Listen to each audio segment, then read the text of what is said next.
ఈరోజు దయచేసి తెలిసిపోయింది కొత్త విషయం ఏంటంటే మంత్రులు సామంత్రులు ఆకారం గల్లోళ్ళు అహంకారం గల్లోళ్ళు ఈరోజు నామినేషన్ కు వేసేందుకు వస్తే వాళ్లకు ఎర్రతివాచి పంపుతున్నారు. సో ఏ రకంగా ఇది పూర్తిగా హారన్లు కొట్టడం, సైరన్లు కొట్టడం, అదే రకంగా వాళ్ళ మంత్రుల కాన్వాయ్లను లోపలికి పంపడం, ఇది పూర్తిగా ఎన్నికల ఉల్లంఘన కిందికేస్తాయి. మేము చాలా సార్లు మొన్నటికెళ్ళి చెప్తూనే ఉన్నాం, ప్రతిసారి ఎన్నికలు వాళ్ళు ఉల్లంఘిస్తారు, వాళ్ళు ఇష్టం వచ్చినట్టు చేస్తారని. అది ఈరోజు పత్రికల సాక్షిగా ప్రజల సాక్షిగా ఈరోజు బయటపడ్డారు. మేము డిమాండ్ చేస్తున్నాం, వాళ్ళపై కేసు పెట్టాలి. పోలీసు వాళ్ళు ఆపినా కానీ మంత్రుల కాదు లోపలికి, కాబట్టి వాళ్ళపై క్రిమినల్ కేసు పెట్టాలి. పెట్టేదాకా వదిలేదు లేదు.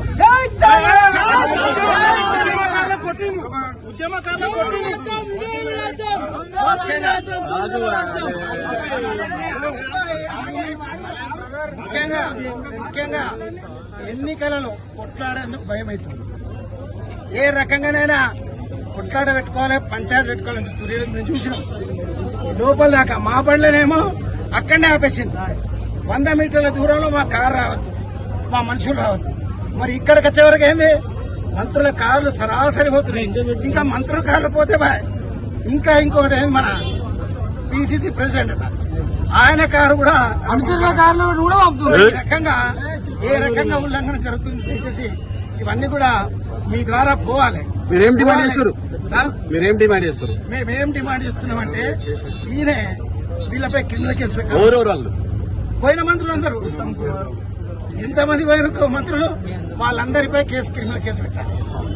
అంటే సామాన్య ఓటర్కు, సామాన్య కార్యకర్తకు అదే ఉండాలి, మన అభ్యర్థికి అదే ఉండాలి, వీళ్ళకు కూడా అదే ఉండాలి చట్టంలో. కాబట్టి మేము పూర్తిగా వ్యతిరేకిస్తున్నాం. క్రిమినల్ కేసు పెట్టకపోతే మాత్రం మేమే తప్పనిసరిగా అందరిపైన, ఆఫీసర్ల పైన కంప్లైంట్ ఇస్తాం.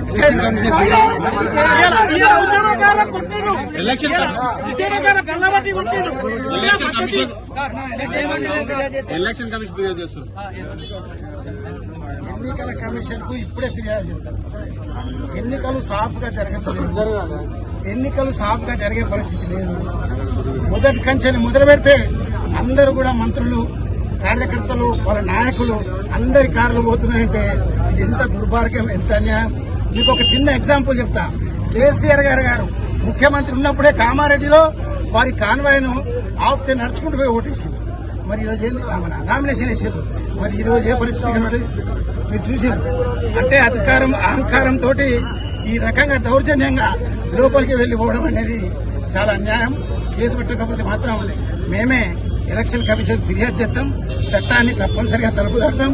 చట్టం వాళ్ళ చుట్టం కాదని చూపిస్తాం. జై తెలంగాణ.